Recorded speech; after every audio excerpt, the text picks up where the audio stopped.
Hai semuanya, selamat datang di channel YouTube Garuda IDN. Berikut ini kami akan membagikan kumpulan berita timnas terbaru nih, diantaranya sebagai berikut.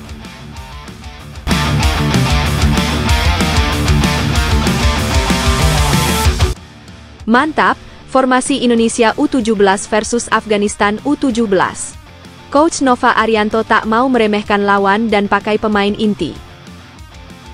Namun sebelum lanjut ke pembahasannya, alangkah baiknya untuk tekan tombol like dan subscribe-nya ya guys.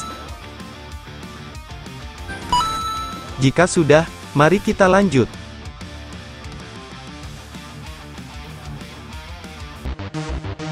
Timnas Indonesia U17 baru saja mencatatkan sejarah dengan memastikan diri lolos ke Piala Dunia U17 usai menjalani 2 laga yang spektakuler di Piala Asia U17. Mereka sukses menumbangkan Korea Selatan dengan skor 1-0 berkat gol penentu di menit-menit akhir. Kemenangan semakin sempurna ketika menghadapi Yaman, di mana Garuda Muda tampil dominan dan meraih kemenangan telak 4-1. Dengan hasil ini timnas dinyatakan otomatis lolos ke Piala Dunia U17. Namun, perjuangan belum selesai. Indonesia masih harus melanjutkan kompetisi ini dengan menghadapi Afghanistan di laga berikutnya. Menariknya, pelatih Nova Arianto menegaskan bahwa dirinya tetap akan menurunkan komposisi terbaik meskipun sudah memastikan tiket ke Piala Dunia. Ia bertekad untuk menjaga momentum kemenangan dan memastikan tim tetap bermain dengan performa maksimal. Nova juga tetap mempertahankan strategi andalannya, yaitu formasi 3-4-3, yang sejauh ini terbukti efektif dalam membawa Indonesia melangkah jauh. Laga melawan Afghanistan menjadi ujian selanjutnya bagi Garuda Muda dalam perjalanan mereka meraih prestasi lebih tinggi. Berikut adalah susunan pemainnya.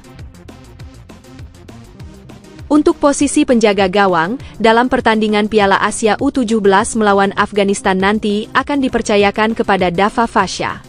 Kiper muda berbakat ini siap mengawal gawang Garuda Muda dengan penampilan terbaiknya. Dava memang dikenal sebagai salah satu kiper andalan di timnas U17. Kepercayaan yang diberikan kepadanya tentu bukan tanpa alasan. Dengan refleks yang cepat dan kemampuan membaca permainan yang baik, Dava diharapkan mampu menjadi tembok terakhir yang kokoh bagi tim. Apalagi kiper satu ini juga dikenal sebagai kiper dengan tubuh yang ideal, sehingga memudahkannya dalam menjaga gawang timnas Indonesia. Menghadapi laga penting ini, ia harus tetap fokus dan menunjukkan performa maksimal untuk membantu Indonesia meraih kemenangan. Kemudian untuk lini belakang, akan ada 3 bek, yakni Matthew Aker, Putu Panji, dan Al-Ghazani Dwi. Matthew Baker akan menjadi andalan di lini pertahanan timnas Indonesia U17 saat menghadapi Afghanistan dalam laga Piala Asia U17. Bek kiri berbakat ini siap menunjukkan ketangguhannya dalam menjaga area pertahanan dan membantu serangan dari sisi sayap. Dengan fisik yang kuat dan kemampuan membaca permainan yang baik, Matthew diharapkan bisa menjadi tembok kokoh yang sulit ditembus lawan. Apalagi Afghanistan juga dikenal sebagai tim yang kerap memberi kejutan dengan serangan tajam. Namun selain bertahan, ia juga memiliki visi bermain yang bagus untuk mendukung lini depan. Kepercayaan yang diberikan kepadanya tentu menjadi tantangan sekaligus motivasi untuk tampil maksimal. Selain itu, pada pertandingan melawan Afghanistan di Piala Asia U17 nanti, posisi bek juga akan diisi oleh Putu Panji. Kehadirannya di lini pertahanan diharapkan mampu memberikan kestabilan dan ketenangan bagi timnas Indonesia U17. Sebagai pemain belakang, Putu Panji dikenal memiliki disiplin tinggi dalam menjaga area pertahanan serta mampu membaca pergerakan lawan dengan baik. Kecepatannya dalam melakukan intercept dan ketangguhannya dalam duel 1 lawan 1 menjadi modal berharga bagi Garuda Muda dalam menghadapi serangan Afghanistan. Dengan kerja sama yang solid bersama rekan-rekannya di lini belakang, Putu Panji diharapkan mampu membantu Indonesia meraih hasil positif dan melangkah lebih jauh di turnamen ini. Terakhir, selain Matthew Baker dan Putu Panji, ada juga Al-Ghazani Dwi yang juga mendapat kepercayaan untuk mengisi posisi bek. Pemain muda berbakat ini siap tampil maksimal dan menjadi benteng kokoh di lini pertahanan timnas Indonesia U17. Sebagai pemain bertahan, Al-Ghazani dikenal dengan kemampuannya dalam membaca pergerakan lawan serta melakukan intercept yang tepat. Kecepatan dan ketenangannya di lapangan menjadi modal penting bagi Garuda Muda untuk meredam serangan Afghanistan. Dengan performa solid yang ditunjukkannya di laga-laga sebelumnya, ia diharapkan bisa kembali tampil gemilang dan membantu tim meraih hasil positif. Beralih ke lini tengah, akan ada 4 gelandang, yakni Daniel Alfredo, Evandra Florasta, Alvaro Syahdan, dan Fabio Ascairawan. Daniel Alfredo akan mendapat kepercayaan untuk mengisi posisi gelandang dalam laga penting Timnas Indonesia U17 mendatang. Pemain muda ini siap menunjukkan kualitasnya di lini tengah dengan permainan yang disiplin dan tenang. Sebagai salah satu pilar di sektor tengah, Daniel diharapkan mampu menjaga kestabilan tim dan menghadang serangan lawan.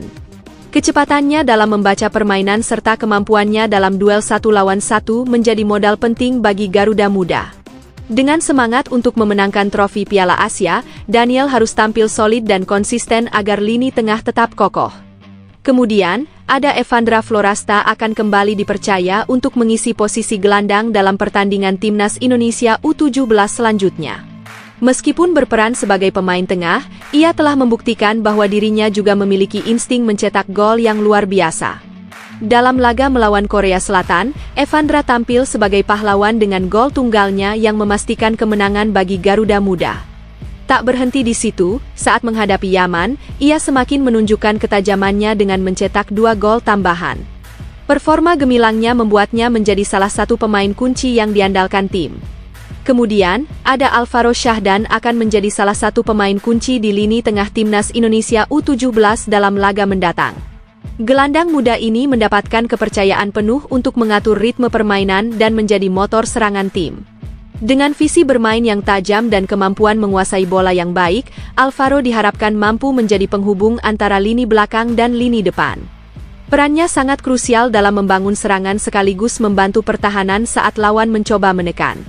Afghanistan memang bukan lawan yang berat, tapi tidak bisa dipandang sebelah mata, sehingga Alvaro harus melatih fokusnya dengan baik untuk menghadapi tim satu ini.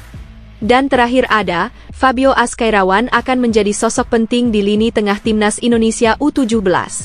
Gelandang berbakat ini mendapat kepercayaan untuk mengatur permainan dan menjadi penghubung antara lini belakang serta lini serang. Dengan kemampuannya dalam mengontrol bola, visi bermain yang tajam, serta distribusi umpan yang akurat, Fabio diharapkan mampu memberikan keseimbangan di lapangan. Perannya tidak hanya dalam membangun serangan, tetapi juga membantu tim dalam bertahan ketika diserang lawan. Laga ini akan menjadi ujian bagi Fabio untuk menunjukkan kualitasnya sebagai gelandang Timnas Indonesia di masa depan. Formasi 4 pemain tengah ini diprediksi akan membuat permainan menjadi lebih efektif. Sementara itu untuk lini depan akan ada 3 striker, winger kiri ada Zahabi Gholi, winger kanan Fadly Alberto. Zahabi Gholi akan mengisi posisi winger kiri dalam laga Timnas Indonesia U17 berikutnya.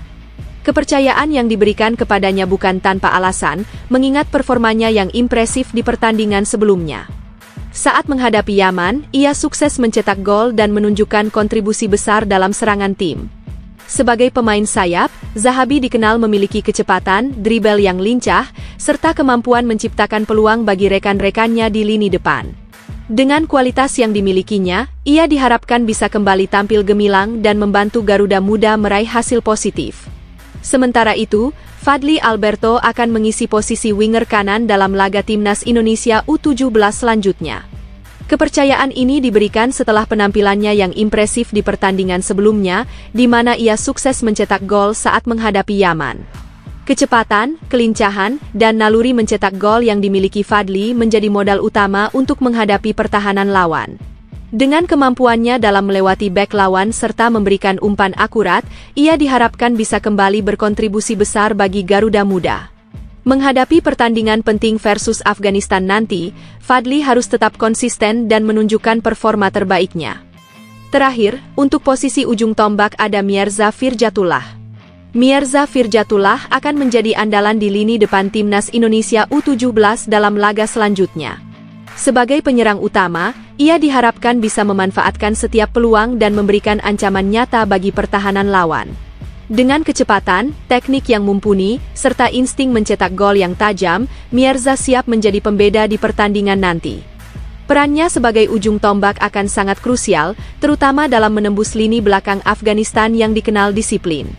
Jika ia mampu menunjukkan performa terbaiknya, bukan tidak mungkin timnas U7 bisa kembali meraih kemenangan dan melangkah lebih jauh di turnamen ini.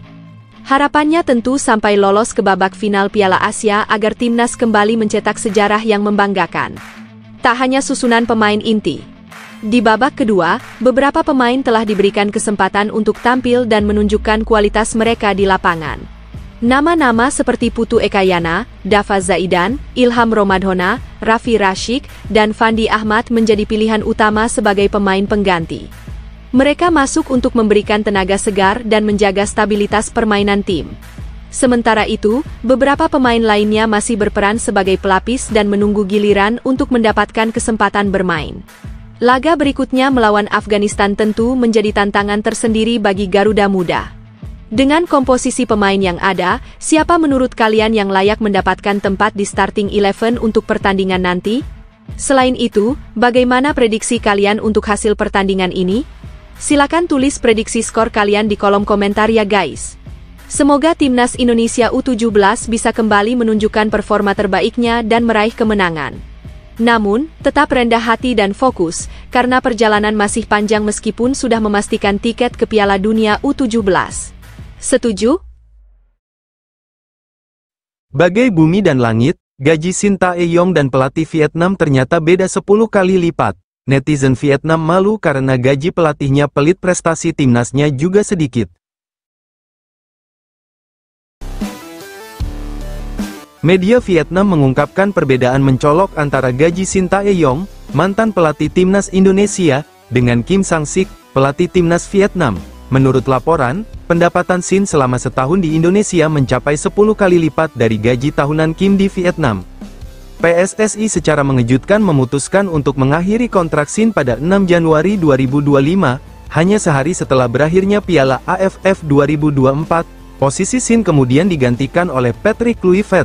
Keputusan ini memicu perdebatan karena kontrak Shin sebenarnya baru akan selesai pada 2027. Sebagai konsekuensi, PSSI diwajibkan membayar kompensasi sesuai klausul yang telah disepakati. Berdasarkan informasi, saat memperbarui kontraknya, Shin menerima bayaran sebesar 1,5 juta dolar Amerika per tahun atau sekitar 125.000 dolar Amerika setiap bulan. Dengan kontrak baru yang sudah berjalan selama 6 bulan, PSSI diperkirakan harus memberikan kompensasi penuh untuk sisa durasi kontrak, yaitu 2,5 tahun. Nilai kompensasi tersebut diperkirakan mencapai angka fantastis, yakni 3,6 juta dolar Amerika. Media Vietnam juga menyoroti bahwa baik Shin Tae-yong maupun Kim Sang-sik memiliki reputasi besar di dunia sepak bola Korea Selatan. Shin pernah menangani timnas Korea Selatan, termasuk di Piala Dunia. Sementara Kim Sang-sik sukses membawa Jeonbuk Hyundai Motors menjadi salah satu tim terbaik di Asia. Meski begitu, gaji yang diterima Kim jauh lebih kecil dibandingkan Shin selama menangani timnas Indonesia. Perbandingan ini memicu beragam reaksi dari netizen Vietnam. Beberapa dari mereka merasa malu mengetahui pelatih timnas mereka menerima gaji yang jauh lebih rendah, meskipun kualitasnya diakui cukup baik. Hal ini memunculkan kesadaran baru bahwa salah satu faktor kemajuan timnas Indonesia adalah komitmen PSSI dalam memberikan investasi yang besar. Dukungan finansial yang kuat dari PSSI, baik untuk menggaji pelatih kelas dunia seperti Shin Tae-yong, mendatangkan pemain naturalisasi, maupun meningkatkan kualitas pemain lokal, dianggap menjadi kunci perkembangan pesat timnas Indonesia. Sementara itu, pelatih Vietnam dianggap kurang mendapat dukungan serupa, yang mungkin menjadi salah satu alasan tim mereka sulit bersaing dengan Indonesia di level internasional belakangan ini. Kisah ini memberikan pelajaran berharga tentang pentingnya investasi jangka panjang dalam sepak bola. Tim yang ingin berkembang harus berani mengalokasikan dana besar untuk menghadirkan pelatih berkualitas, program pelatihan, dan fasilitas pendukung. Contoh PSSI dalam mendukung penuh timnas Indonesia pun menjadi sorotan positif di mata negara lain. Netizen kecewa, Asnawi Mangkualam dapat rating 6,9 setelah membela Port FC. Selain itu dia juga tak tampil penuh waktu di laga ini. Warganet berharap Asnawi bisa tampil lebih baik di laga selanjutnya.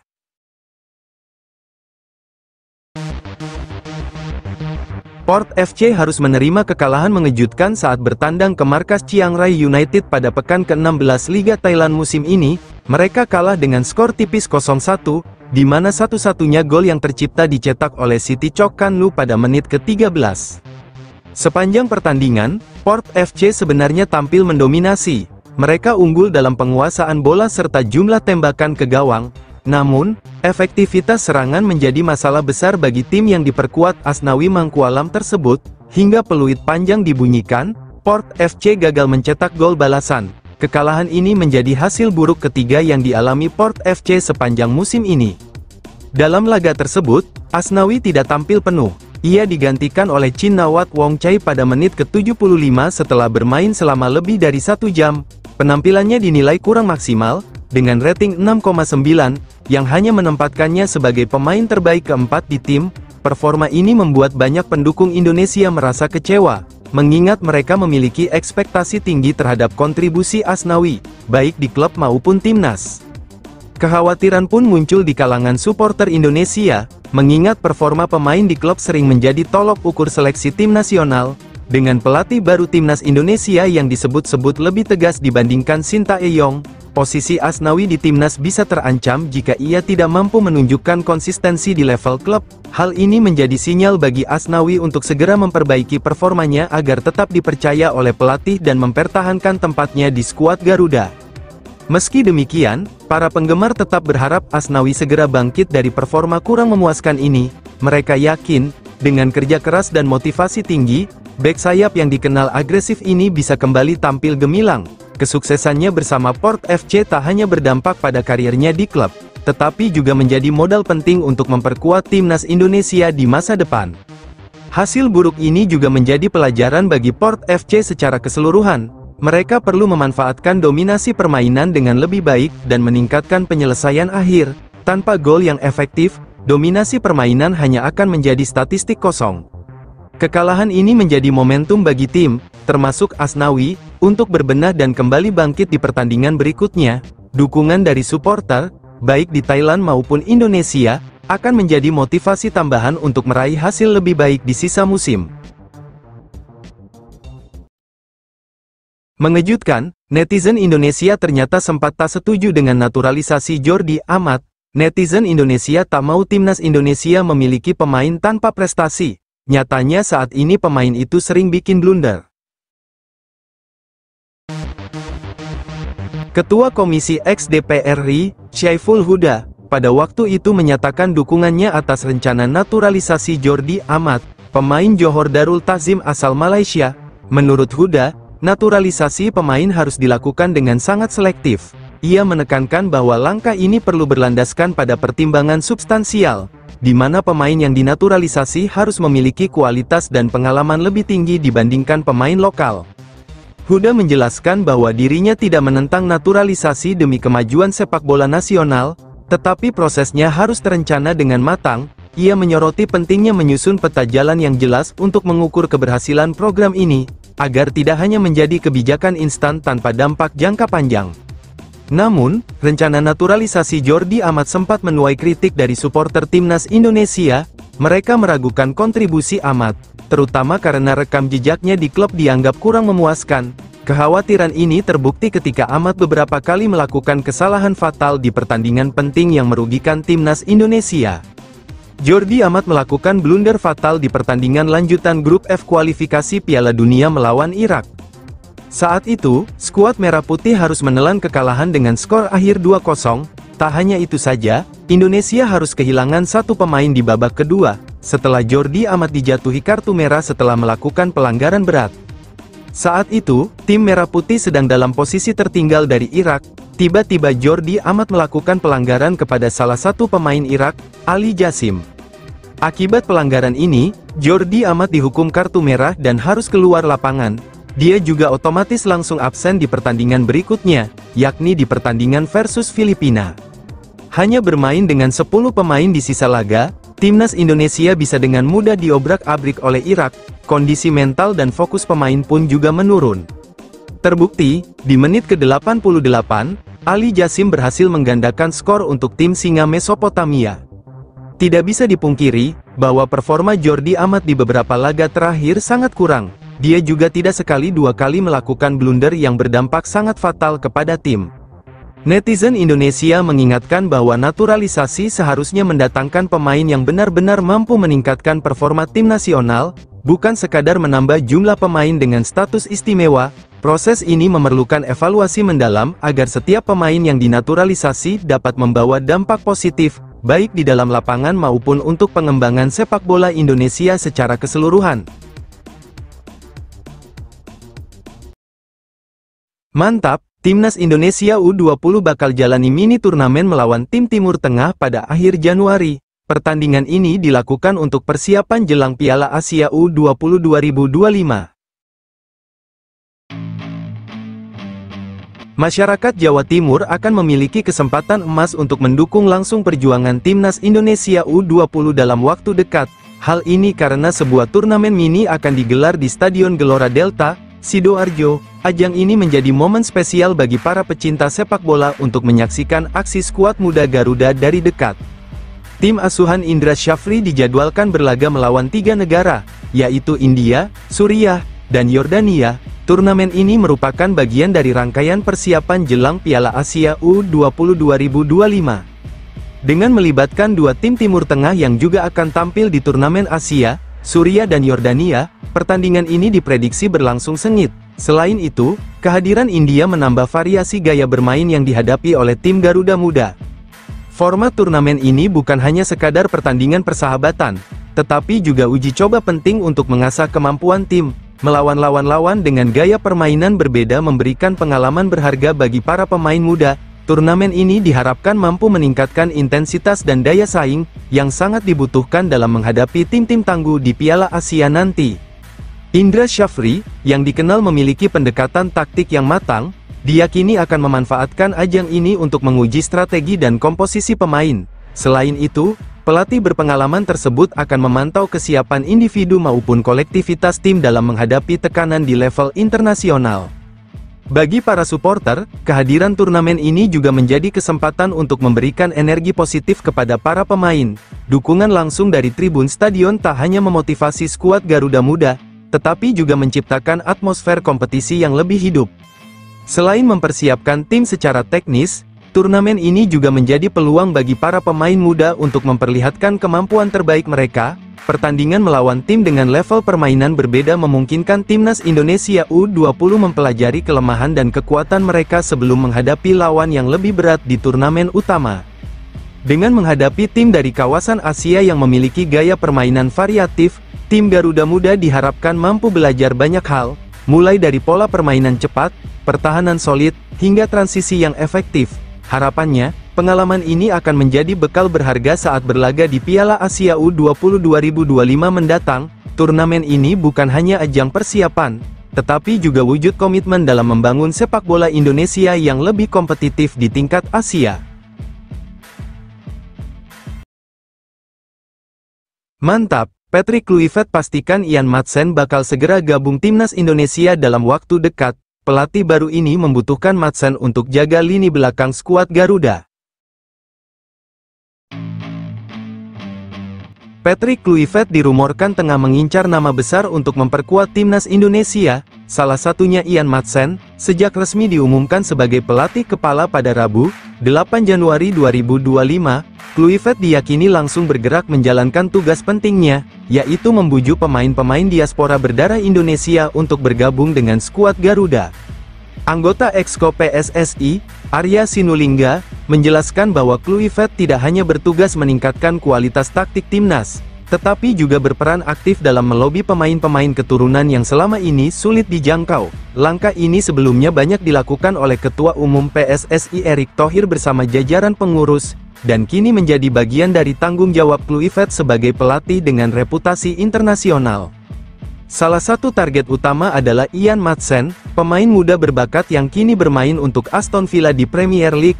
Nilai pasar Maatsen saat ini diperkirakan mencapai 32 juta euro atau sekitar 534 miliar rupiah, menjadikannya salah satu pemain diaspora termahal yang berpotensi memperkuat Timnas Indonesia. Jika Maatsen berhasil menjadi pemain reguler Aston Villa dan tampil cemerlang bersama Timnas Indonesia, harga pasarnya bisa melonjak lebih tinggi, mengukuhkan reputasinya di level global. Selain Maatsen, nama lain yang juga menjadi sorotan adalah Pascal Struijk, Bek tangguh dengan tinggi badan 190 cm yang kini bermain di Inggris, Struijk telah membangun karirnya di Premier League dan Championship selama beberapa tahun terakhir, dengan nilai pasar mencapai 15 juta euro atau sekitar 250 miliar rupiah. Bahkan, beberapa klub papan atas seperti Tottenham Hotspur dan Brighton dan Hove Albion dikabarkan tertarik memboyongnya. Jika berhasil membujuk Madsen dan Struijk, kehadiran keduanya di timnas Indonesia diyakini akan membawa dampak besar. Mereka tidak hanya meningkatkan kualitas permainan, tetapi juga menginspirasi pemain muda lainnya untuk terus berkembang. Langkah ini juga menunjukkan keseriusan PSSI dalam memanfaatkan pemain keturunan yang memiliki pengalaman di level kompetisi tinggi. Patrick Kluivert, dengan nama besarnya sebagai mantan pemain top Eropa, dianggap memiliki daya tarik yang cukup kuat untuk membujuk pemain-pemain seperti Madsen dan Struijk. Jika rencana ini terwujud, timnas Indonesia berpeluang memiliki skuad yang lebih kompetitif dan mampu bersaing di kancah internasional. Kehadiran pelatih sekaliber Kluivert pun menjadi bukti ambisi besar PSSI untuk membawa sepak bola Indonesia ke level yang lebih tinggi.